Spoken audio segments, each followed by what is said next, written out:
sadaya yang dalam lindungan dan penjagaan Allah Jalla Jalaluhu.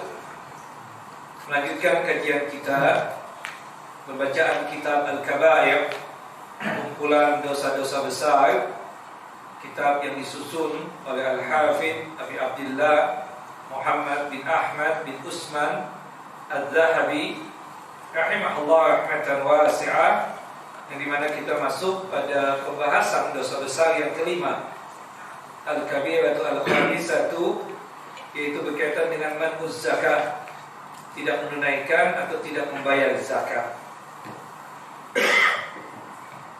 Sedikit harus kita pahami berkaitan tentang masalah zakat ini.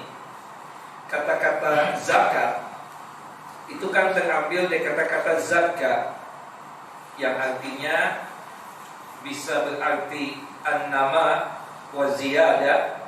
An-nama itu artinya tumbuh, berkembang, ya, dan itu memang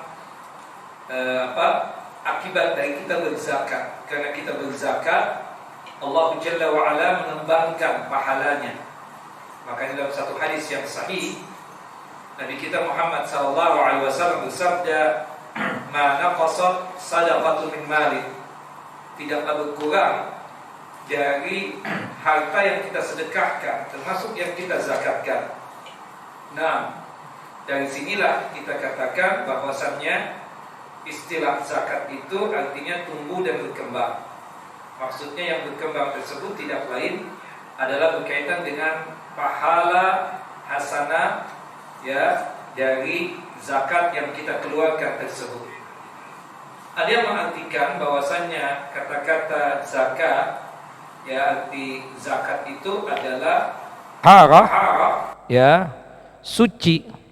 Karena memang tujuan daripada berzakat tersebut adalah untuk mensucikan dan membersihkan, ya, sifat jahat kita atau sifat jelek kita yang ada pada diri kita, yaitu sifat bakhil dan kikir.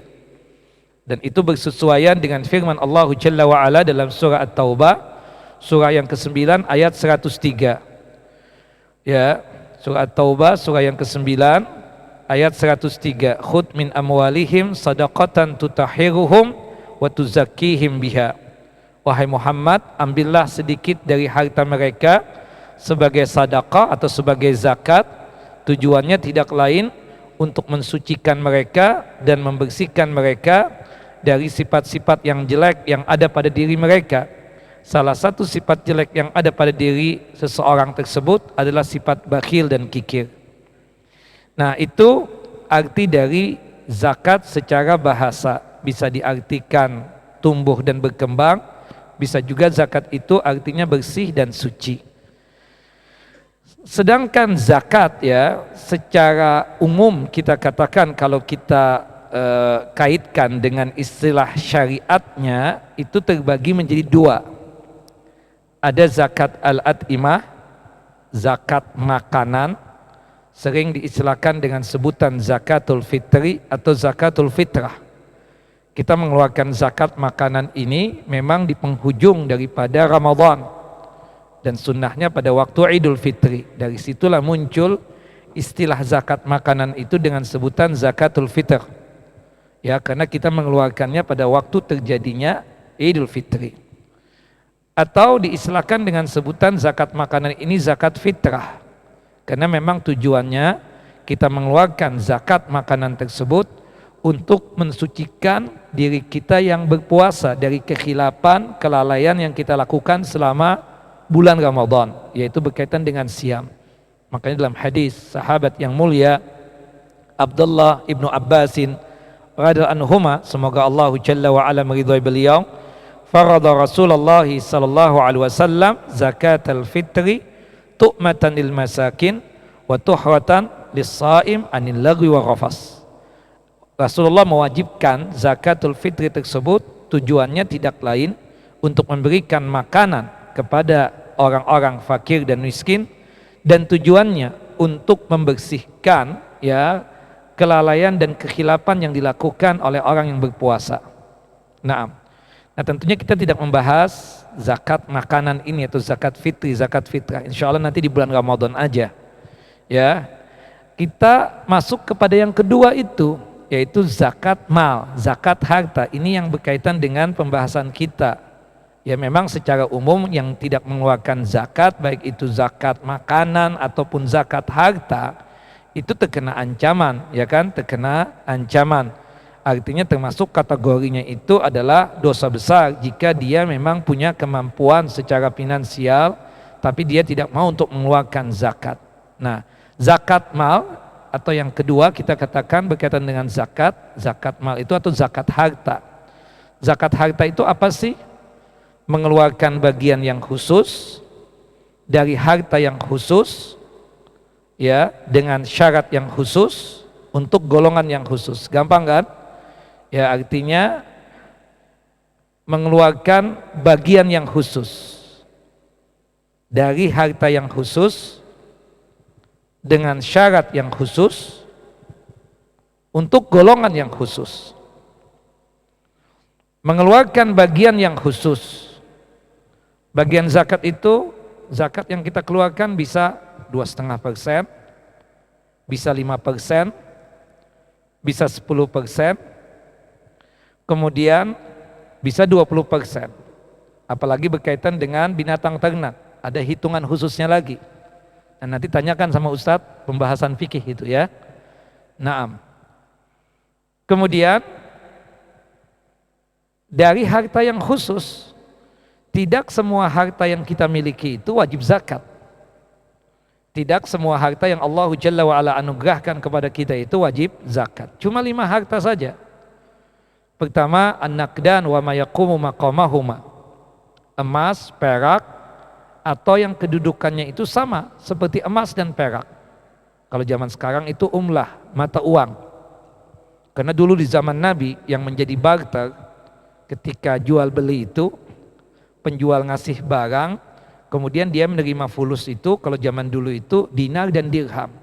Dinar itu emas, dirham itu perak. Terjadi perubahan di dunia ini dengan terbaginya negara-negara itu. Masing-masing punya mata uangnya. Maka mata uang pun juga wajib untuk dizakati. Ya, termasuk rupiah, dolar yang kita miliki wajib untuk kita zakati.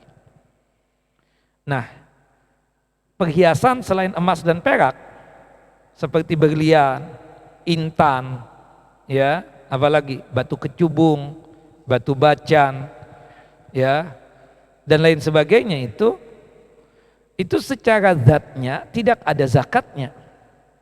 Berlian nih, ya, istri kita punya berlian, dia pakai untuk berhias saja, itu tidak terkena zakat.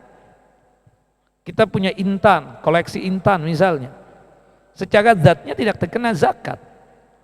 Batu kecubung, batu bacan, batu merah delima itu, atau batu mata kucing dan lain sebagainya, secara zatnya itu tidak terkena zakat.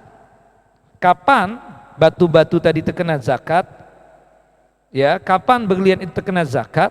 Ketika kita bisniskan, ketika kita jual belikan. Nah, makanya harta yang khusus yang kita miliki ini yang wajib zakat adalah barang yang kita dagangkan.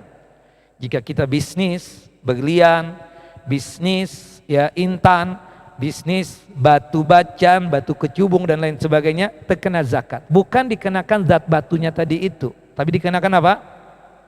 Bisnis, ya kan, seperti itu. Jadi harta yang kedua yang wajib dizakati adalah barang yang kita bisniskan atau sesuatu yang kita niagakan. Kemudian yang ketiga, harta yang wajib untuk dizakati itu adalah al-an'am. Al-an'am itu binatang ternak. Itu pun cuma sebatas 3 jenis hewan saja. Hewan-hewan yang biasa kita korbankan di saat Idul Adha, yaitu onta, sapi atau yang sejenisnya seperti kerbau. Kemudian yang ketiga kambing atau yang sejenisnya seperti domba. Cuma 3 jenis hewan ini saja. Ternyata ada di antara antum itu berternak ayam, berternak ya angsa, berternak bebek.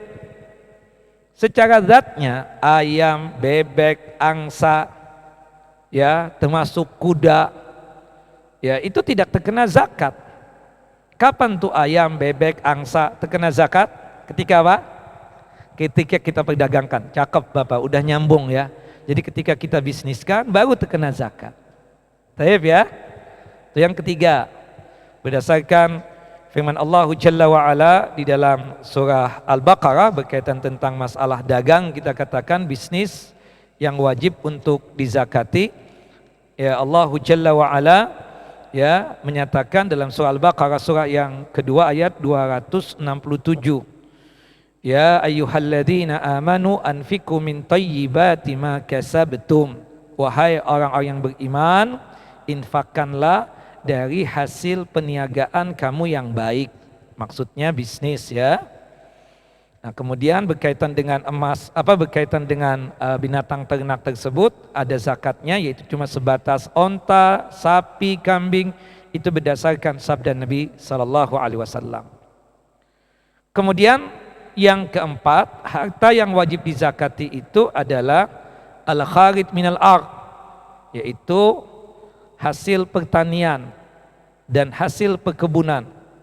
Itu pun cuma satu macam, yaitu al-qutul baladi, makanan negeri setempat.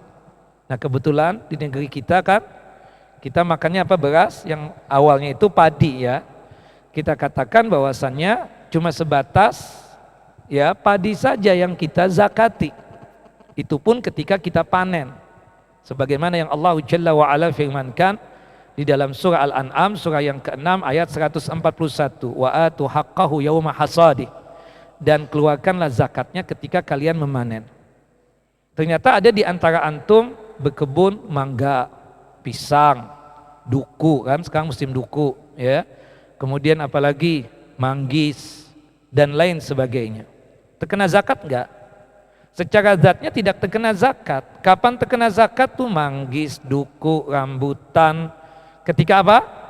Ketika kita bisniskan baru terkena zakat. Artinya kalau antum cuma berkebun mangga untuk ya hasilnya buat bagi-bagi buat jamaah Masjid An-Nur Kasagoya, terkena zakat enggak kita? Tidak terkena zakat. Anda buat iseng aja, buat menyalurkan hobi aja kan. Orang kan hobi macam-macam, salah satunya berkebun. Kebunnya apa? Ada mangga, ada rambutan, ada duku dan lain sebagainya. Buat apa antum?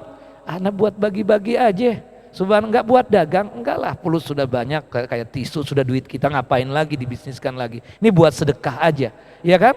Terkena zakat enggak itu? Mangga, rambutan dan lain sebagainya? Tidak. Kecuali kalau kita bisniskan.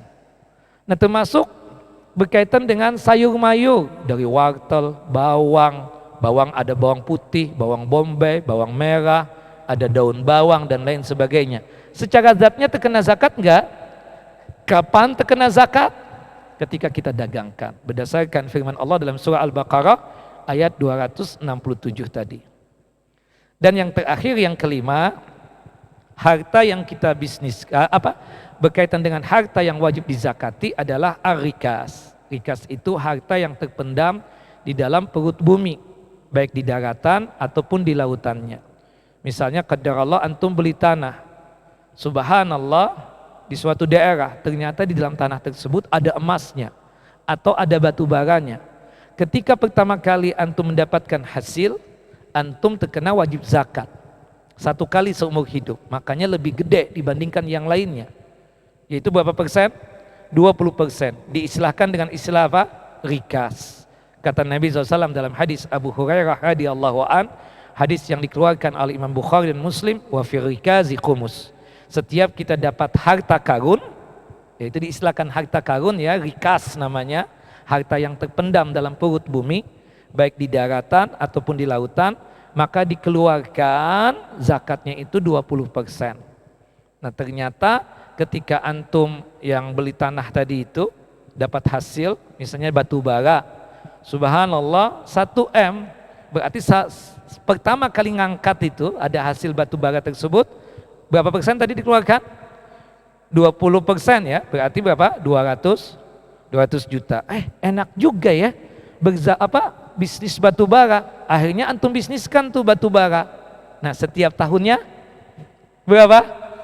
2,5%, 2,5% aja ya, seperti itu. Itu sekali seumur hidup. Misalnya antum nyelam nih, nyelam dapat mutiara, beda dong mutiara sampai nisab ketika antum jual mutiara. Misalnya antum jual 1 M, nah itu disebutnya apa? Rikas. Jelas ya? Seperti itu. Jadi barang yang terpendam di dalam perut bumi, diistilahkannya itu adalah harta karun. Kenapa disebut harta karun? Karena kejadian korun yang ada di zaman Fir'aun itu ya, yang ada di zaman Nabi Musa alaihissalam, yang tadinya fakir miskin, didoakan oleh Nabi Musa alaihissalam menjadi orang kaya, lupa diri ketika menjadi orang kaya. Kan banyak orang tuh kayak kagetan, gak siap menjadi orang kaya ya, jadi sombong, kemudian jadi gak ingat Allah Jalla wa'ala. Makanya kan ada sebagian teman kadang berkeluh kesah, Anda sering doa Ustaz minta kekayaan tapi gak ada hasil sampai detik ini. Kita katakan diganti dengan hasanat dan pahala, dan diganti oleh Allah Jalla wa'ala dengan terhindarnya antum dari malapetaka. Ya kenapa nggak dikasih kekayaan aja ya? Wallahu a'lam. Mungkin nih anak nggak tahu kalau enti kaya, kayaknya sombong. Seperti itu kan? Bisa saja kita husnuzon dengan Allah Jalla wa'ala. Mungkin antum nggak ke masjid Kasagoya lagi gitu loh. Kemungkinan besar seperti itu. Makanya keadaan antum yang biasa-biasa saja membuat antum dekat dengan Allah Jalla wa'ala. Enggak gampangan ya saya. Orang enak kelihatannya aja enak, tapi nanti tanggung jawabnya di hadapan Allah Jalla wa'ala berbeda. Dan kitanya siap enggak? Kita punya anak nih, mentalnya tidak seperti kita, bukan begitu? Kita mewarisi harta miliaran, bahkan triliunan. Tuh anak kita tinggal mangap doang, tapi dia enggak ngerti, enggak kayak abahnya dulu. Abahnya memang berjibaku dari awal, dari fakir, dari miskin, dari sederhana sampai kaya raya. Nah, ada anak-anak yang nggak siap kan? Nah, itu terkaget-kaget kadang sehingga salah paham. Ini mau diapakan, fuluskan seperti itu. Sehingga ujung-ujungnya apa? Jadi sombong. Seperti itu. Wallahu a'lam. Walhasil kembali kepada tadi, zakat itu mengeluarkan bagian yang khusus dari harta yang khusus. Taib. 2,5% itu berkaitan dengan 2 harta. Yang pertama apa? Emas, perak, mata uang. Zakatnya berapa persen? 2,5%. Kemudian yang 2,5% lagi barang yang kita bisniskan, barang yang kita dagangkan, itu pun juga 2,5%. Adapun yang 5% itu cuma satu, yaitu hasil pertanian. Ya, jika pertanian yang kita kelola tersebut mengeluarkan biaya, kita bercocok tanam padi, ya, kita betul-betul menjadi profesional farmer, beli tanahnya ratusan hektar, beli nih pakai fulus, kita bikin irigasi untuk menabur benih padi saja dengan pesawat kecil, ya, ini kan fulus semua. Nah, ketika nanti panen, ya, dapat hasil padinya tersebut, timbangannya 6,5 kuintal atau 650 kg, maka dikeluarkan zakatnya cuma berapa? 5%. Karena antum ketika mengelola itu pertanian, pakai biaya. Tapi ketika ada di antara kita iseng beli tanah, misalnya di kampung, kemudian kita bercocok tanam padi, subhanallah, takdirnya sukses tuh. Padahal kita nggak mengeluarkan biaya. Kalau toh mengeluarkan biaya, sekedar beli benih padinya saja. Ya, untuk masalah penyiraman padi tersebut berharap dari Allah Jalla wa'ala dengan Allah menurunkan hujan. Ternyata ketika panen dapat 6,5 kuintal juga atau lebih. Berarti kita keluarkan zakatnya berapa? 10%. Yang 10% juga satu. Termasuk rikas yang 20% yang seumur hidup satu kali itu cuma satu, yaitu apa? Rikas, harta karun. Wallahu a'lam. Jelas ya? Ini secara singkat supaya kita nyambung dengan apa yang kita bahas. Tapi selain daripada 5 harta tadi tidak terkena zakat. Ini misalnya ya, ada ustadz ke masjid antum nih, Masjid An-Nur. Ya. Subhanallah, pakai mobil mewah yang harganya 1 M. Tuh ustadz pakai mobil mewah, mobilnya dizakati enggak? Enggak. Kenapa? Karena untuk dipakai doang, ngantarkan tuh ustadz ke majlis taklimnya, ke pengajian, atau ngantarkan istrinya ke pasar, atau ngantarkan anaknya ke sekolahan. Si ustadz nggak ada niat untuk dijual. Kita lihat si ustadz pakai ini, kita tawar deh sekian. Nggak mau, anak nggak jual, kata dia. Nah termasuk misalnya saya kebetulan ada fulus, saya beli tanah kemarin di sini, itu 2 M, subhanallah, ya. Kemudian saya bangun nih di komplek ini, alhamdulillah habis 2 M juga, subhanallah. Jadi semua nih tanah dan rumah saya bangun itu 4 M. Tapi cuma sekedar untuk nikmatin hidup. Fa amma bi ni'mati rabbika fahaddits. Tuh rumah yang habis 4 M tadi saya bangun, terkena zakat enggak? Tidak. Kenapa? Saya cuma nikmatin doang. Enggak ada niatan untuk menjual, enggak ada niatan untuk menyewakan. Terkena enggak? Nah, antum kan pedagang. Antum kan banyak toko tuh di daerah situ. 30 toko, ada yang 40 toko. Tokonya terkena zakat enggak? Tidak, yang terkena zakat apa? Yang dijual barangnya. Jadi jelas ya, jadi asetnya tuh enggak dijual, jadi enggak terkena zakat. Taib. Ini sekedar intermezzo aja, secuil dari pembahasan ini. Tapi yang 5 harta tadi tidak ujuk-ujuk langsung dizakati. Ada syarat khususnya, min syurutin makhsusatin. Jadi mengeluarkan ya bagian yang khusus dari harta yang khusus dengan syarat yang khusus. Syarat khususnya itu cuma 2. Yang pertama nisab.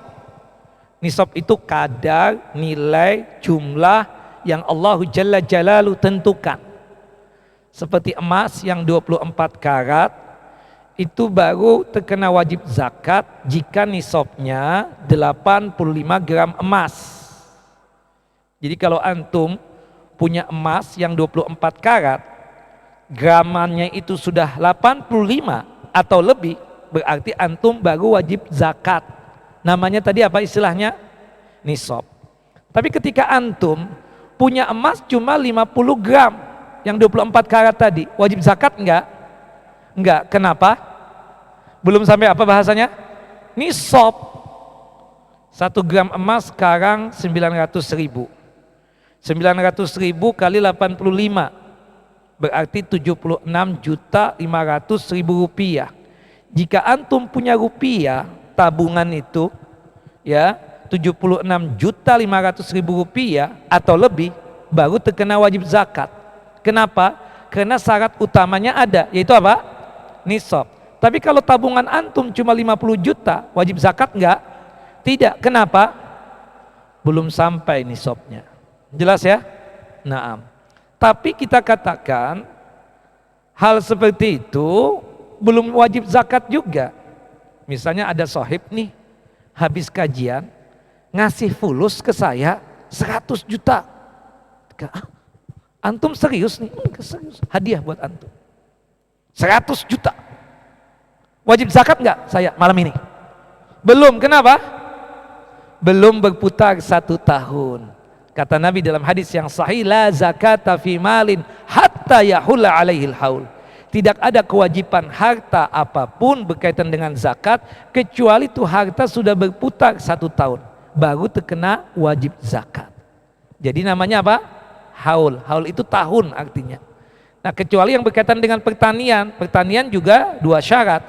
Pertama ada nisab 6,5 kuintal tadi itu. Yang keduanya ketika panen. Seperti itu. Wallahu a'lam. Nah, jadi mengeluarkan bagian yang khusus dari harta yang khusus dengan syarat yang khusus. Nah, ana mau tanya, zakat profesi ada enggak? Paham ya zakat profesi? Antum dapat upah atau gaji atau salary setiap bulan atau setiap 2 minggu atau setiap pekan. Kenapa enggak ada? Belum sampai nisab bisa jadi. Gaji antum cuma 50 juta per bulan misalnya kan, seperti itu. Ada orang gaji 50 juta, terkena zakat enggak?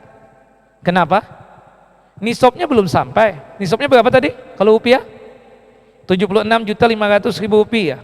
Yang kedua, haul. Tapi ustadz gajinya 200 juta per bulan. Terkena zakat enggak beliau? Tidak terkena zakat. Nisab sampai enggak? Sampai. Yang belum apa? Belum berputar 1 tahun. Jadi kita jangan zalim. Wajib setiap menerima upah keluarkan zakatnya. Pak, kalau sedekah monggo silakan, dan itu pun tidak wajib. tergantung pemilik tuh uang. Siapa yang ingin bersedekah, monggo. Siapa yang ingin berinfak, silakan. Nggak boleh kita paksa-paksa. Ingat nasihatnya Rasulullah ketika mengutus Mu'adz bin Jabal ke Yaman apa? Ketika mengambil harta zakat, wa iyyaka wa qara'ima amwalihim wattaqi da'watal mazlum fa innahu laisa bainaha wa bainallahi hijab. Mu'adz, hati-hati ya, yang bukan zakat jangan engkau ambil ya. Hati-hati. Kalau engkau ambil juga ini kezaliman. Hati-hati loh dengan doanya orang yang teraniaya. Hati-hati loh dengan doanya orang yang terzalimi, karena doanya orang yang terzalimi itu nggak ada penutupnya, langsung diijabah dan langsung diterima oleh Allahu Jalla wa Ala. Jadi kalau kita katakan antum dapat faedah setiap bulan, nerima upah dan lain sebagainya, kita katakan apa? Ya, itu rizkinya antum. Bagus kalau antum bersedekah, karena memang sunnahnya bersedekah itu di setiap hari, ya kan? Sunnahnya bersedekah itu apa? Di setiap hari. 2 malaikat setiap pagi itu sudah turun tuh. Yang satu mendoakan kebaikan, yang kedua mendoakan keburukan. Yang satu berdoa, Allahumma a'ti munfikan khalafan. Ya Allah, tolong tambah lagi rizkinya ya Allah, orang yang suka bersedekah, berinfak. Ya. Yang satu lagi berdoa, malaikat yang kedua berdoa, Allahumma a'ti mumsikan talafan. Ya Allah, hancurkan hartanya orang yang bakhil, yang kikir.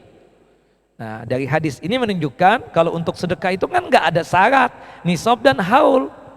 Ya, hukumnya kita katakan sunnah, dan itu dilakukan di setiap hari. Mau harta kita ada nisab atau tidak ada nisab, mau sudah 1 tahun ataupun belum setahun, ada haul ataupun belum ada haul, sunnah untuk bersedekah. Jelas ya?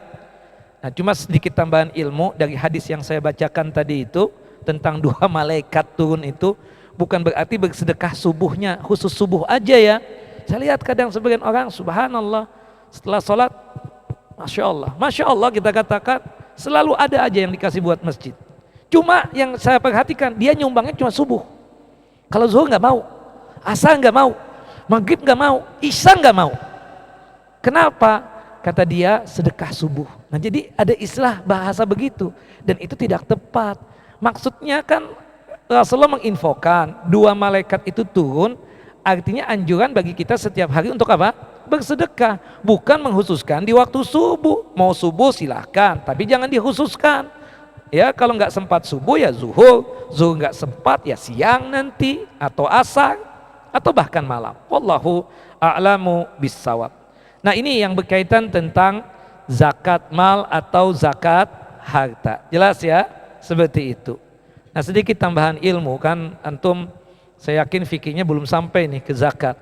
Ya, kena mendekati Ramadan ini, saya ingin tanya berkaitan dengan rumah yang saya bangun tadi kan 4 hem habis. Saya cuma sewakan akhirnya. Karena saya nggak tinggal di sini, saya sewakan. Nah, laku per tahun 200 juta.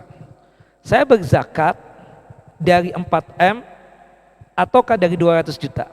200 juta. Kenapa? Karena yang kita zakatkan jasa rumah aja. Karena kita nggak jual aset. Asetnya tetap milik kita kan rumah tersebut. Tapi kita jual jasa rumah. Yang dimana itu 200 juta dipotong 2,5% berarti cuma 5 juta yang kita keluarkan zakatnya. Seperti itu. Tapi kalau misalnya saya nggak betah nih tinggal di sini, akhirnya saya jual, lagi perlu pulus, ya kan? Subhanallah, itu laku, masya Allah, 6M. Saya berzakat dari 4M, 2M, atau 6M. 6M, jadi modal plus ya keuntungan, seperti itu. Wallahu a'lam. Nah, ini yang berkaitan tentang masalah zakat. Nah, kita berbicara sekarang tentang ancaman-ancaman yang terjadi bagi orang yang tidak mengeluarkan zakat. Jadi intinya nih, kita ini dianggap kaya kapan? Ketika kita punya harta memenuhi 2 syarat. Yang pertama apa? Nisab dan haul. Berarti kalau kita berzakat, kita orang kaya enggak? Orang kaya kan, seperti itu. Meskipun pulusnya cuma 100 juta. Berarti kita orang kaya. Wah, dibandingkan si fulan sih enggak apa-apa. Tapi antum punya plus berapa? Cuma 5M Ustaz. Ya Allah, 5M. Ustaz berapa Ustaz?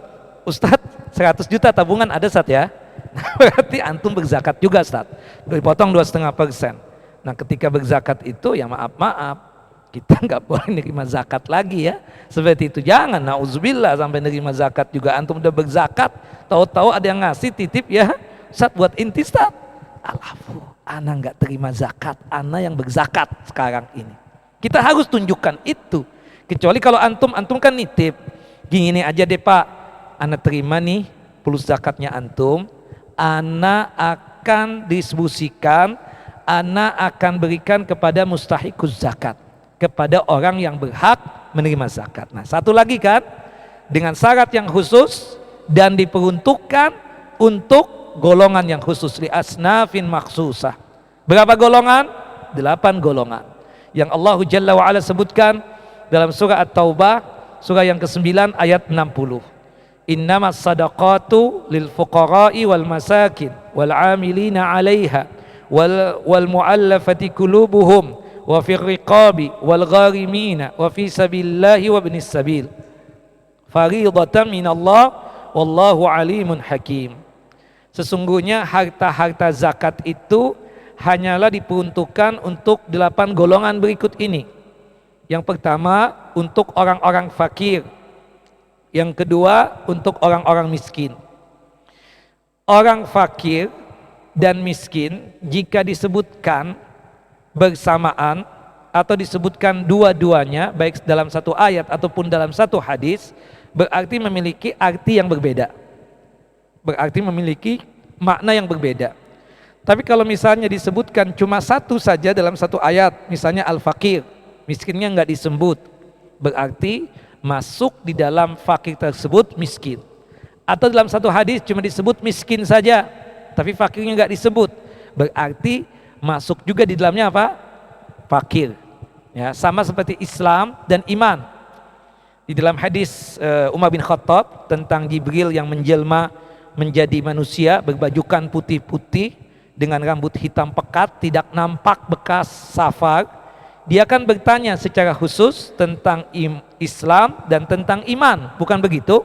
Berarti di situ memiliki arti yang berbeda. Islam tersendiri, iman tersendiri. Tapi ketika disebutkan cuma Islam, berarti masuk di dalamnya juga apa? Iman. Begitupun juga ketika cuma iman yang disebut, berarti Islam masuk di dalamnya. Begitu ya, sama dengan fakir. Kalau disebutkan dua-duanya ya dalam satu ayat, dalam satu hadis, termasuk dalam ayat ini Allah menyebutkan golongan fakir, Allah juga menyebutkan setelahnya golongan miskin, berarti memiliki arti yang berbeda. Nah, yang jelas kalau disebutkan dua-duanya ini, pemahaman yang paling penting yang kita pahami, berarti golongan fakir itu lebih susah ketimbang golongan yang miskin. Golongan fakir lebih sengsara ketimbang golongan miskin. Kenapa Allah menyebutkan yang pertama orang-orang fakir, setelah itu orang-orang miskin? Berarti keadaan orang fakir itu lebih sengsara, lebih susah daripada orang miskin. Nah, para ulama berdebat tentang kategori definisi daripada fakir dan miskin. Ada 15 pendapat. Tapi intinya satu, kalau golongan fakir itu orang yang tidak punya kebutuhan primer. Jangankan sekunder, primernya nggak punya. Sandang, papan, pangan nggak punya. Makan susah, pakaian susah, tempat tinggal apalagi. Itu siapa? Fakir. Ya. Tapi kalau miskin, primernya ada, sekunder yang nggak punya. Makan alhamdulillah meskipun ya seadanya. Kemudian pakaian ya alhamdulillah bisa beli meskipun bukan baju yang bermerek. Rumah adalah alhamdulillah meskipun di gang sempit, it's okay. Primernya ada, cuma sekunder yang nggak punya dia. Miskin itu apa? Primer punya, sekunder nggak punya. Nyekolahkan anak nggak bisa Pak, anak antum nggak sekolah, nggak ada full Ustaz. Nah itu apa? Miskin apa fakir? Miskin, ya kan? Subhanallah antum batuk-batuk nih ke dokter dong. Ya Ustaz, Allah nggak ada full Ustaz. Gimana ke dokter kita? Gimana ke rumah sakit? Nah berarti dia apa? Miskin, begitu ya. Jadi itu kategori fakir, miskin. Nah itu secara singkat. Nanti secara khususnya Ustaz fikih lah, ya kan? Seperti itu. Nah, jangan haknya beliau kita ambil juga. Ini sekedar kebetulan pembahasan saja. Wal amilina 'alaiha. petugas zakat yang ketiga. Ingat ya, perlu antum catat situ petugas zakat yang diangkat oleh hukumah, oleh pemerintah atau yang punya legalitas dari pemerintah. Saya ustadz, saya kebetulan nggak punya legalitas untuk mengambil harta zakat sama antum-antum ini. Cuma setelah kajian anak mengumumkan, Pak, kali ada di antara bapak atau ibu yang mau mengeluarkan zakatnya, insya Allah saya salurkan kepada orang-orang yang mustahikus zakat, yang betul-betul berhak benar zakat. Saya ini ambil zakat nggak? Secara bahasa iya, tapi secara syariat tidak. Kenapa? Saya nggak punya legalitas dari hukumah. Saya cuma peluntir doang. Artinya saya ingin mengumpulkan zakat, kebetulan ada satu komunitas yang perlu untuk dibantu atau satu masyarakat yang perlu dibantu. Mau tidak mau saya bicara sama antum. Nah tapi kemudian saya dapat nih dari antum zakat sampai 1 M. Bapak ngasih saat nih 100 juta saat zakat aneh. Nih ada yang 50, ada yang 30 dan lain sebagainya. Sampai 1 M. Kalau ambil zakat kan berhak dong. Iya kan? Dipotong sekian buat anak dulu misalnya kan begitu. Tapi berhubung volunteer tuh Ustadz nggak boleh dia ngambil potong-potongan doang kan seperti itu, nggak boleh, harus disalurkan sesuai dengan amanah yang dibebankan kepada beliau seperti itu. Jelas ya? Beda kalau misalnya diangkat oleh hukumah, entah oleh presiden atau oleh menteri atau oleh gubernur atau oleh wali kota atau oleh bupati atau oleh camat atau oleh lurah, ya termasuk kita katakan, atau bahkan diangkat oleh siapa? RT dan RW misalnya, itu termasuk. Tapi kalau kita misalnya di masjid ini doang, kemudian dibentuk kepanitiaan masjid, ya berkaitan dengan masalah zakat, baik zakat fitrah ataupun zakat mal, kitanya nggak termasuk amil. Ini cuma sekedar apa kita katakan secara bahasa doang, peluntir lah bahasa kita. Jangan sampai anak kan ambil zakat, di mana antum ambil zakat? Siapa yang ngangkat? Ketua DKM? Nggak bisa itu. Jelas ya? Nah, kemudian mu'allaf itu ada 2. Ada mu'allaf dari kalangan muslimin, ada dari kalangan kafirin, ya seperti itu. Nah, dari kalangan kaum muslimin yang baru masuk Islam, yaitu mu'allaf, atau orang-orang, maaf dalam tanda kutip, dia itu kesian, kehidupannya kesian, beragamanya pun juga kesian. Kita tarik dia agar mau ke masjid, kita kasih uang zakat, ke masjid Pak ya, jangan nggak ke masjid, sholat ya. Nah, kita taklif, kita jinakkan hatinya supaya senang. Nah kadang kan maaf ya, kajian kan ada gangguan tuh, ya oknum-oknum yang dalam tanda kutip nggak jelas itu, seperti itu. Kita tenangkan dia, udah deh Pak tenang, antum yang jaga keamanannya, nanti kita kasih bagian antum. Kemudian kita ambilkan dari uang zakat, boleh nggak? Boleh. Kita taklif hatinya, kita jinakkan hatinya. Subhanallah.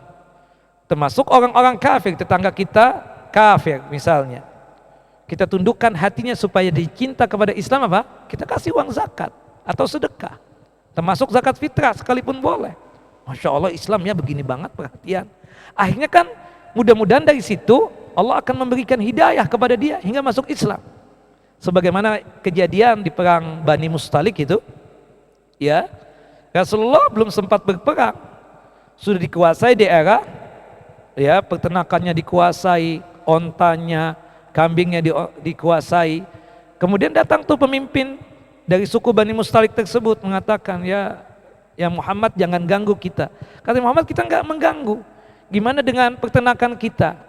Gimana dengan onta kita? Gimana dengan kambing-kambing kita? Kan seperti itu. Tuh kata Nabi Muhammad, ya yang ada di bukit itu ratusan, ya onta, ratusan kambing itu buat antum dan kaum antum, ya buat kalian semuanya. Kita nggak ngambil barang satu. Subhanallah, ini pemimpin dari Bani Mustalik tersebut langsung berlari kepada kaumnya, ya qaumi aslimu aslimu, wahai kaumku segera masuk Islam, segera masuk Islam.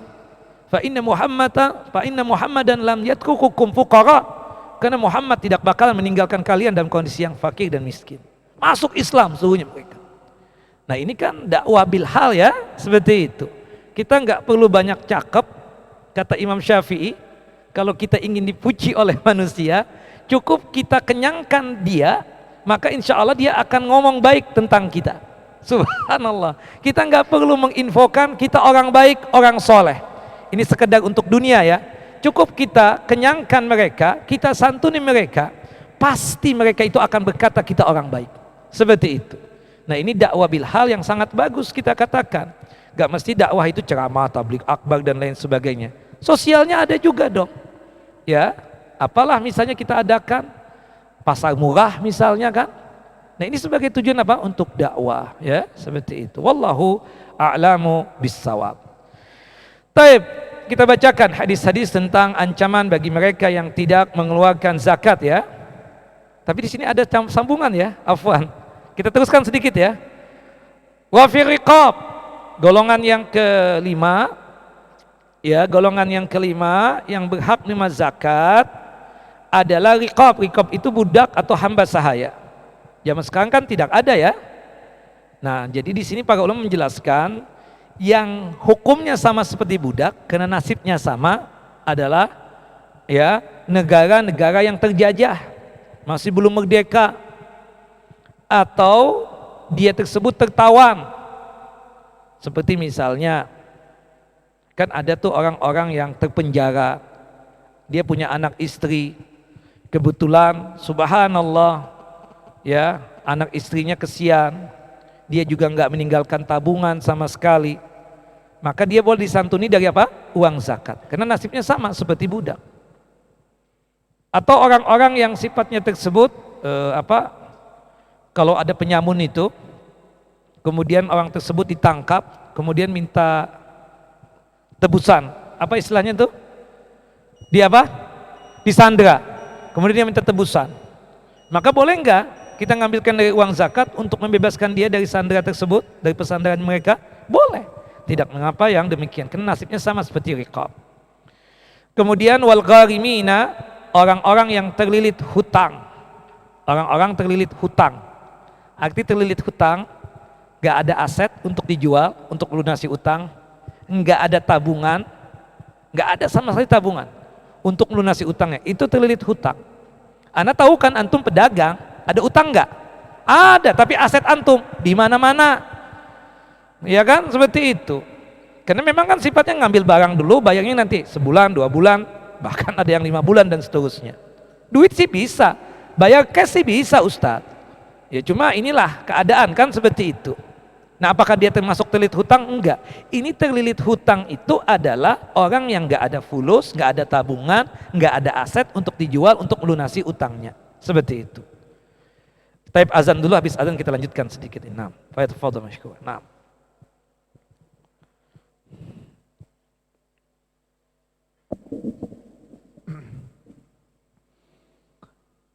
Allahu akbar, Allahu akbar, Allahu akbar,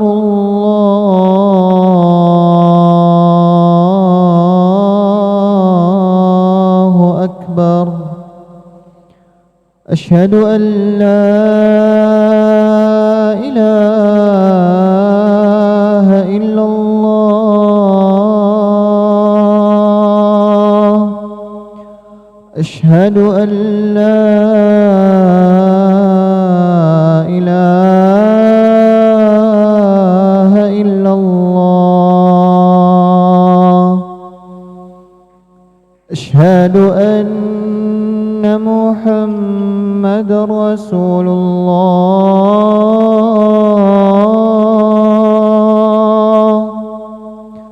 Asyhadu anna Muhammadar Rasulullah.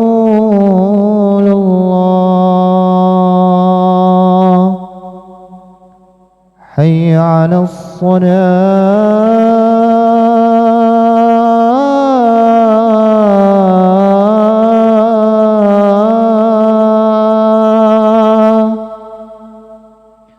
حي على الصلاة.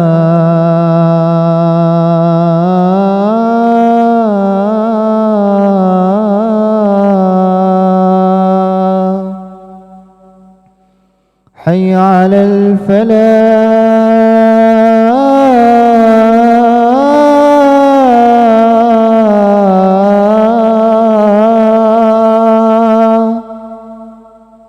حي على الفلاح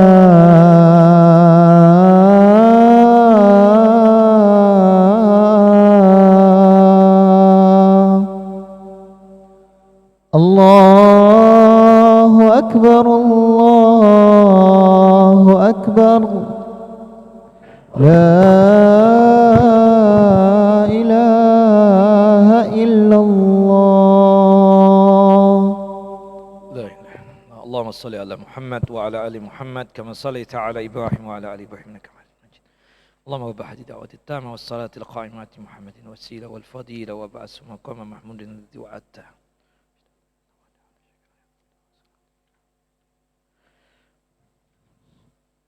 Baik, kita lanjutkan berkaitan tentang surah At-Taubah ayat 60. Kita terhenti pada pembahasan yang mustahiquz zakat yang ke-6 wal gharimin. Yang ketujuhnya itu wa fi sabilillah. Orang yang berada di jalan Allah Jalla wa Ala. Nah, fi sabilillah ini ada dua macam. Ada yang khusus kita katakan, ada yang umum sifatnya. Fi sabilillah yang khusus itu adalah mereka yang berperang di jalan Allah Jalla Jalaluh, ya. Jadi perlengkapan mereka berperang, termasuk logistiknya, termasuk untuk makannya dan seterusnya, itu boleh diambilkan dari uang zakat, bahkan untuk beli senjatanya sekalipun. Ini fisabilillah yang sifatnya apa? Khusus.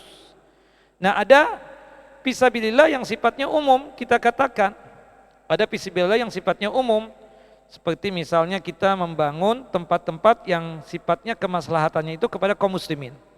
Nah, yang umum ini terjadi perdebatan di kalangan para ulama, ada yang membolehkan, ada yang tidak. Wallahu a'lam, pendapat yang rajih boleh selama bukan untuk membangun masjid. Kalau membangun masjid dari uang zakat tidak dibolehkan. Adapun misalnya antum membangun rumah Quran misalnya, atau tahfidz Quran atau pesantren, ya, tahfidz Quran, maka boleh. Ya, hukumnya apa? Boleh. Kemudian seperti misalnya antum ingin membangun klinik khusus duafa, kemudian antum ambilkan dari uang zakat, boleh. Itu masuk kategorinya fisabilillah. Antum punya anak-anak asuh yang antum biayai sekolahnya dan hidupnya hari-hari, maka untuk ongkos atau kos biaya sekolahnya itu boleh diambilkan dari uang zakat. Itu kategorinya apa? Selain mereka orang-orang miskin, orang-orang fakir, juga kategorinya fisabilillah. Termasuk sebagian ulama seperti Imam Ahmad, ya, memberangkatkan orang naik haji dan umrah boleh diambilkan dari uang zakat, karena kategorinya fisabilillah. Berdasarkan hadis Imam Ahmad bin Hanbal, ada seorang sahabat Nabi yang punya keinginan untuk berangkat haji, ya, istrinya, dan kebetulan, ya, dia tersebut tidak punya biaya yang mencukupi. Kata istri, cobalah, engkau kan punya hak dikenakan ikut berperang di jalan Allah Jalla wa'ala berkaitan dengan onta atau kuda lah, ya, ceritanya seperti itu. Kemudian dia datang kepada Nabi SAW, kemudian diberikan jatahnya dia tersebut dari apa? Dari fisabilillah tadi itu. Makanya termasuk Imam Ahmad bin Hanbal, ya, itu membolehkan ketika ada orang fakir miskin berangkat haji atau umrah, kita biayai dari uang zakat kita, tidak mengapa. Meskipun ada yang menentang, ya, artinya ada sebagian ulama yang tidak mau seperti itu, karena lebih mengkhususkan fisabilillah itu pada orang-orang yang berperang di jalan Allah Jalla wa'ala.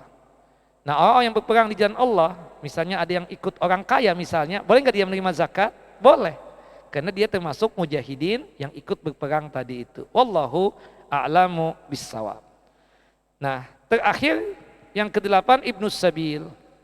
Ibnu Sabil ini adalah huwal musafir al-munqati'u an baladihi alladhi yahtaju ila malin. Seorang musafir yang terputus dari negaranya, tidak bisa kembali dikarenakan dia tidak ada ongkos untuk kembali ke negerinya. Maka orang tersebut boleh untuk kita berikan uang zakat, tujuannya agar dia tersebut bisa kembali ke negerinya. Ya, liwasila as-safar ila baladihi. Idza lam yajid man yuqriduhu, jika tidak ada orang yang mau untuk memberikan pinjaman atau piutang, seperti itu. Nah, kalau zaman sekarang kan mungkin terasa mustahil, ya, karena orang yang safar, keluar kota, keluar negeri, itu pasti ada fulus. Paling tidak dia bawa kartu ATM lah kan, seperti itu. Yang diambil dimanapun bisa. Nah jadi kalau sekarang ini sebagian ulama menganalogikan adalah al-laji'un. Al-laji'un itu ripuji, para pengungsi yang mereka keluar dari negeri yang berkonflik misalnya atau bermasalah, kemudian datang ke negeri kita. Dan mereka itu bisa dikategorikan sebagai orang fakir atau miskin, atau bisa juga dikategorikan sebagai ibnus sabil. Wallahu a'lamu bissawab.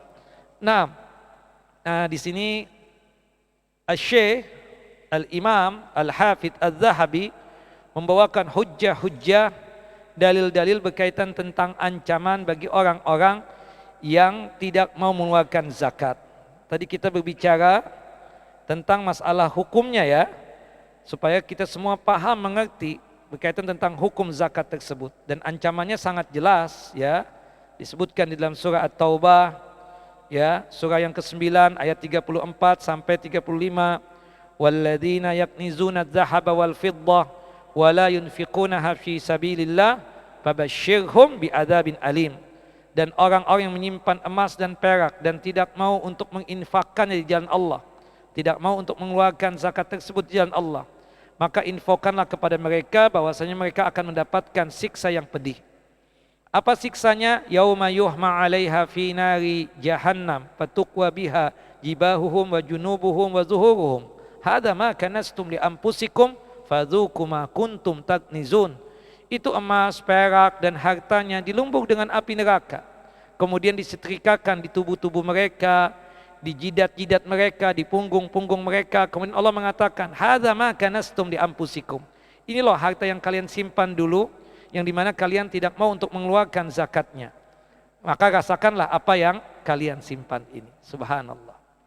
Dan banyak lagi dalil-dalilnya, insya Allah pada kesempatan yang akan datang kita bacakan satu persatu berkaitan dengan ancaman-ancaman ya orang-orang yang tidak mau untuk mengeluarkan zakatnya. Tapi kita masuk pada season yang kedua, yaitu tanya jawab. Fayatafaddal mashkuran. Silakan. Salam.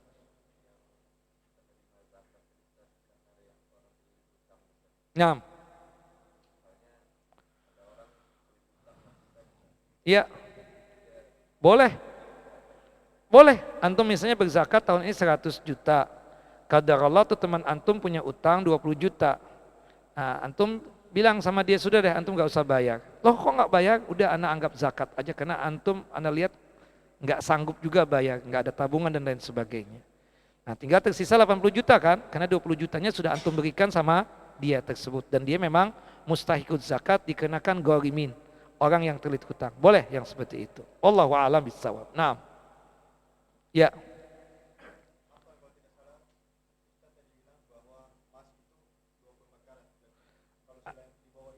Iya, itu kita mengambil tolak ukur yang sifatnya tersebut yang paling gede.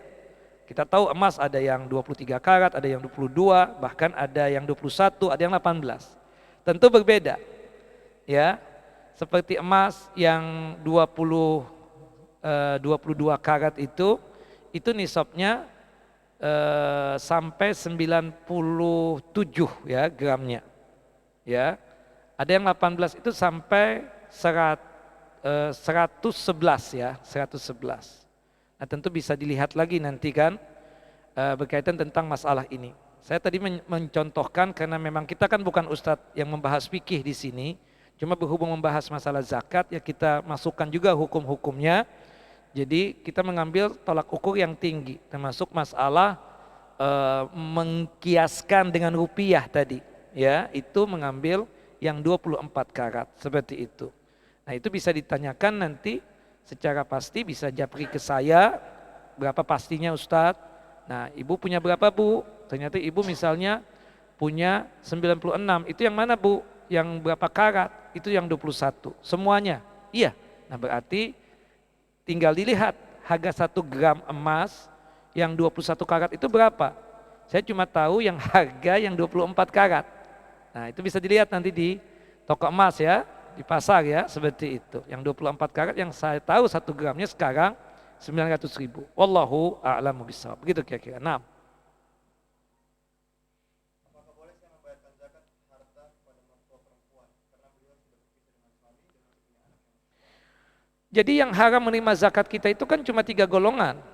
Pertama orang tua kita, karena kalau misalnya orang tua kita itu dalam kondisi yang fakir, miskin atau tidak punya harta untuk mencukupi mereka berdua, maka kita sebagai anak punya beban untuk memberikan nafkah, bukan uang zakat. Ya. Kemudian yang kedua, yang haram untuk menerima zakat kita adalah istri kita. Ya, karena kita punya beban memberikan apa? Nafkah kepada siapa? Istri kita. Yang ketiga anak-anak kita. Anak-anak itu termasuk cucu ya, termasuk cicit kita katakan. Itu beban kita sebagai orang tuanya, sebagai abahnya untuk memberikan nafkah. Selain daripada 3 golongan ini boleh menerima zakat jika dia memang mustahikus zakat. Saudara sekandung kebetulan fakir miskin. Saudara sekandung kebetulan terlilit hutang. Dia keluh kesah sama kita. Nah kita ambilkan, tenang, berapa utangnya? 100 juta, udah halas, gampang. Kok gampang? Iya udah Anda bayarin. Kita ambilkan dari uang zakat nih, kita bayarkan. Boleh enggak? Boleh. Tidak mengapa yang demikian. Karena itu saudara kita. Ya, seperti itu. Wallahu a'lam. Ya, yang pertama kali yang berhak menerima zakat kita itu adalah saudara sekandung, saudara seayah atau saudara seibu jika dia memang mustahikus zakat. Nah, termasuk juga mertua kita, orang tua istri. Kita sama mertua kita nggak ada beban, kewajiban untuk memberikan nafkah. Yang wajib itu anak-anaknya. Loh istri antum kan anaknya, iya. Tapi kan statusnya perempuan, bukan begitu? Yang wajib itu anak laki-laki sebenarnya. Nah kita ini terkena mantu, nggak mungkin dong kita membiarkan mertua kita dalam kondisi susah, fakir, miskin, nggak makan. Tapi secara hukum boleh nggak mereka menerima zakat? Boleh. Kita cukupkan mereka dengan zakat setahun misalnya. Jadi keperluan mereka misalnya apapun yang berkaitan dengan makan, minum, pakaian dan lain sebagainya, kita belikan dari uang zakat kita, boleh nggak? Boleh. Mau mertua laki, mau mertua perempuan, mau sudah cerai maupun belum cerai, boleh yang demikian. Tapi kita dengan orang tua kita nggak boleh. Nah istri kita kasih fulus kan, akhirnya dia buka ATM sendiri. Itu kan fulusnya dia. Dia ternyata berzakat juga. Ternyata juga kita ajarin bisnis juga. Di rumah misalnya, bukan Masya Allah sukses. Dia punya harta, mengeluarkan zakat juga. Dia boleh nggak memberikan zakatnya kepada orang tuanya? Nggak boleh. Kan seperti itu kira-kira. Wallahu a'lam. Jadi statusnya itu kita mantu. Ya sama orang tua kita, sama mertua itu kan mantu. Jadi boleh uang zakat tersebut kita berikan kepada mertua kita. Masya Allah. Wallahu a'lam.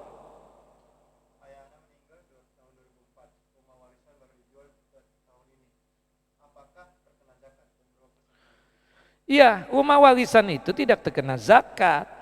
Yang terkena zakat itu nanti yang menerima fulusnya. Tidak ada pembagian warisan itu ya sebagaimana yang dikatakan oleh sebagian orang itu. Sebelum bagi-bagi warisan, sebenarnya itu hukumnya adalah lihat nih, abah kita yang meninggal dunia itu punya utang enggak? Oke ya, yang pertama, oh enggak ada abah, Masya Allah, enggak ada utang. Yang kedua, abah punya wasiat enggak? Enggak ada abah, enggak ada wasiat sama sekali. Baru kita langsung bagi-bagi warisan. Enggak ada tuh dibalik, keluarkan dulu zakatnya, baru nanti dilihat utangnya, wasiatnya, baru bagi warisan. Enggak begitu Ustadz. Karena orang sudah meninggal. Kalau orang sudah meninggal dunia ada beban enggak taklif, sholat, puasa? Kan enggak. Dia udah meninggal, kan seperti itu. Ya, enggak kali yang dulu-dulu enggak bayar. Maaf ya, Anda punya abah rajin Ramadan mengeluarkan zakat. Anda tahu. Sekarang belum masuk Ramadan, meninggal 2 bulan atau 3 bulan yang lalu, atau 2014 tadi kan, udah lewat berapa tahun itu kita katakan. Ya walhasil nggak ada, udah meninggal. Jadi yang ada adalah yang menerima zakat itu adalah yang mengeluarkan zakat itu adalah yang menerima warisan. Yang menerima warisan berapa? Antum. Berapa orang saudara antum? Ada 5 Ustaz. Kemarin dapatnya berapa tuh bagi warisan? Ada sisa 10M deh. Nah, ketika nerima itu dapat, ini kita menghayal dulu insya Allah jadi kenyataan gitu loh. Jangan ketawa antum kayak mustahil gitu loh. Antum Allah, jangan insya Allah begitu gitu loh. Ini kan doa antum, Allahu Akbar. Baina adzan wal iqamah ini ya kan. Doa la yurad. Antum kadang kayak meremehkan gitu loh. Jadi 10M itu dianggap besar. La ilaha illallah. Enggak, biasa aja itu dalam perjalanan hidup ini. Kadang di atas, kadang di bawah. Tadinya di bawah, antum kadang di atas nanti insya Allah. Kan begitu. Walhasil ya, ketika menerima itu, waktu menerima awal kena rumah laku, wajib zakat gak antum? Oh enggak dong, belum. Terima nih bagi 10M, 10M, 10M, 10M, 10M, 10M. Nerima nih malam ini. Subhanallah. Dia wajib enggak? Kenapa? Belum apa namanya? Belum haul. Nisab udah dong Pak, 10M. Haul 10M, ya ada. Subhanallah, ternyata si fulan Masya Allah beli rumah dia, kemudian beli toko. Subhanallah, kawin lagi. Misalnya kan seperti itu. Tahun depan tersisa yang 10M itu cuma 2M. Beliau wajib 10M apa 2M? 2M doang. Karena sudah dihabiskan kan seperti itu. Wallahu a'lamu bishawab. Begitu kira-kira. Nah, jadi bukan ya abah kita disuruh zakat lagi. Karena kita tahu kondisi abah kita juga 2014 itu maaf sebelum beliau meninggal pas ketemu Ramadan waktu itu kita ingat betul dia berzakat kan seperti itu. Jadi salah. Orang itu kalau kita melihat warisan orang tua kita yang kita lihat itu pertama abah punya utang enggak? Maksudnya utang kepada siapa? Kepada manusia ini. Oh enggak ada, punya wasiat enggak? Oh ternyata enggak, langsung bagi warisan sesuai pembagiannya. Begitu kira-kira. Wallahu a'lam. Ada yang lain?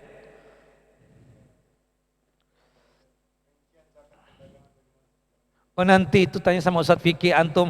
Nanti kalau tanyain bilangin sama dia. Kalau khusus nanti kita duduk bareng seperti itu. Gampang lah. Ya Pak.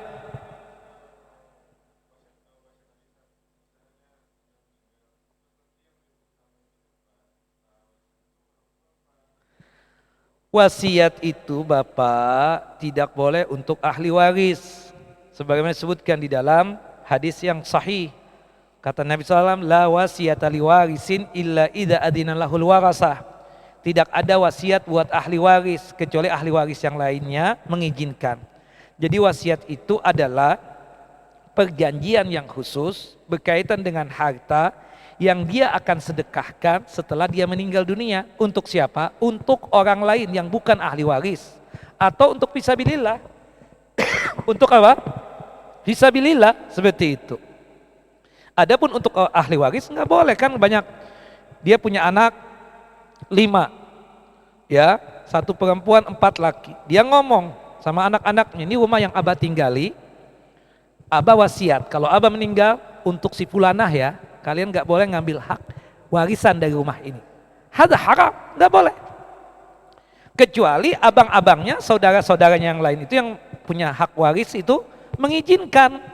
Gak apa-apa deh buat adik kita juga, anak ikhlas rumah itu buat dia. Kalau nggak ikhlas, enggak deh kasar goya nih. Oh enggak deh, bagus bagi. Kan begitu. Jadi nggak wasiatnya abah tadi nggak bisa, batal langsung seperti itu Pak. Jelas? Nah, gitu kira-kira. Nanti pembahasannya sama Ustadz Fikri, jangan aneh. Anak diwajibkan beliau tuh sama ketua dia baca kitab Al-Kabair. Seperti itu ya, jelas. Wallahu a'lam. Taib? Ya Pak. Ini panjang nih. Tapi sebelumnya nih, anak tadi ada lihat orang sholat mengangkat takbir. Subhanallah tinggi banget. Allahu Akbar.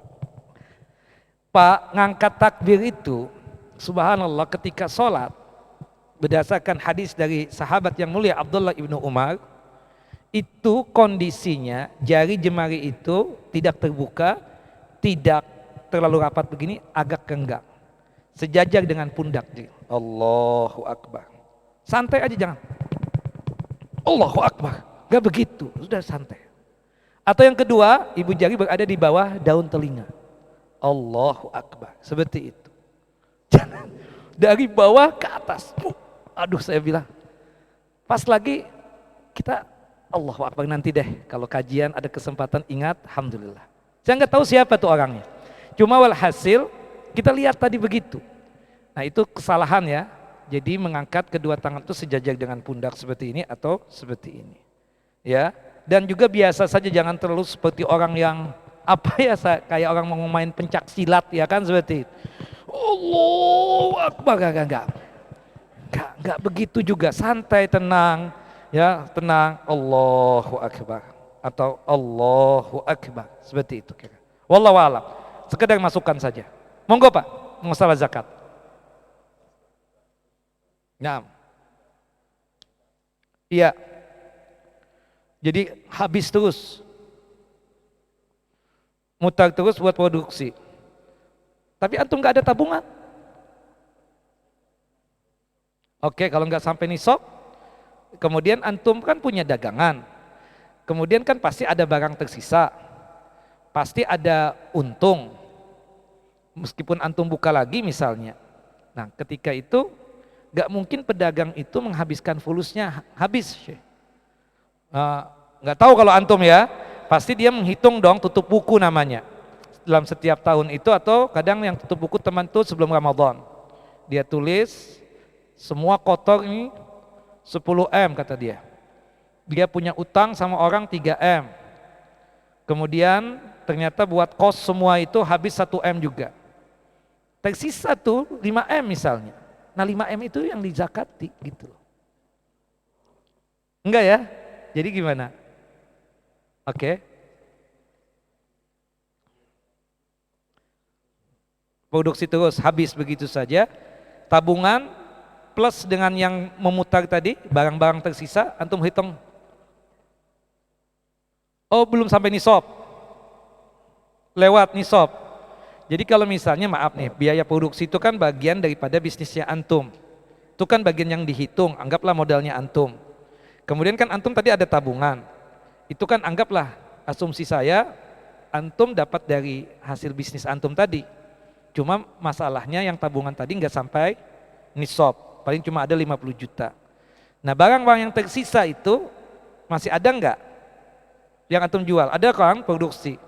Antum hitung itu, misalnya 20 juta start, 20 juta. Oke, ada yang lain enggak? Ada 10 juta. Berarti antum semua nih seluruhnya, tabungan sama biaya produksi, plus dengan apa tadi yang barang enggak laku tadi, antum hitung tuh. Berarti berapa semua? 80 juta, potong 2,5%. Berapa? Ya paling 1.900.000 atau 800 kan seperti itu. Adalah Pak. Oh iya dong, Tinta. Biasanya kan orang menentukan untuk mudah saja ya, untuk mudah Ramadan ketemu Ramadan. Cuma ya tergantung orangnya. Kadang-kadang antum tahun depan punya 12 perusahaan misalnya kan. Masya Allah. Jadi antum mengeluarkan heran. Kata Ustadz, kenapa ya dia setiap bulan ngasih. Dia punya 12 perusahaan Ustadz.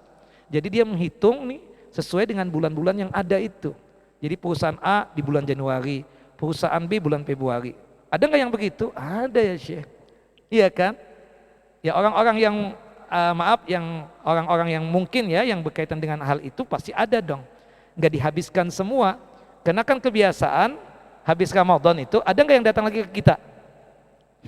Boleh nggak kita tunda untuk penghabisannya? Kadang nggak habis. Tapi kita sudah membedakan nih, ini ATM uang pribadi kita, nih ATM uang zakat. Kita udah ngomong sama istri, sama anak, ini uang zakat. Karena kita tahu ada kebiasaan orang, Ramadan kita kasih, bahkan sebelum Ramadan kita cukupi. Setelah Ramadan datang lagi, belum bayar SPP, belum apa lagi, belum bayar kontrakan dan lain sebagainya. Daripada kita ngomel-ngomel, kita sisakan itu saja. Supaya kita betul-betul mengeluarkannya itu secara tulus ikhlas. Kan begitu. Karena pusing juga kadang, ya fulus lagi nih ujung-ujungnya sama dia. Kan begitu, akhirnya antum ingin menghindari dia kan. Maka caranya bagaimana? Antum sisakan itu, jangan dihabiskan. Karena antum yakin ada orang yang datang setelah Ramadan, kan seperti itu. Wallahu a'lam bishawab. Ya, jadi enggak mesti. Atau antum punya anak asuh yang sifatnya perlu dibayarin setiap bulan. Itu sudah antum kolek dari zakatnya antum simpan di satu ATM. Boleh nggak begitu? Boleh. Setiap kali ada tagihan antum bayarkan seperti itu. Wallahu a'lam. Jelas? Wallahu a'lam bissawab. Wassallallahu nabiyana Muhammad wa ala ali Muhammad kama shallaita ala Ibrahim wa ala ali Ibrahim innaka Hamidun Majid. Allahumma barik ala Muhammad wa ala ali Muhammad kama barakta ala Ibrahim wa ala ali Ibrahim innaka Hamidun Majid. Subhanakallahumma wa bihamdika asyhadu an la ilaha illa anta astaghfiruka wa atubu ilaik. Assalamualaikum warahmatullahi wabarakatuh.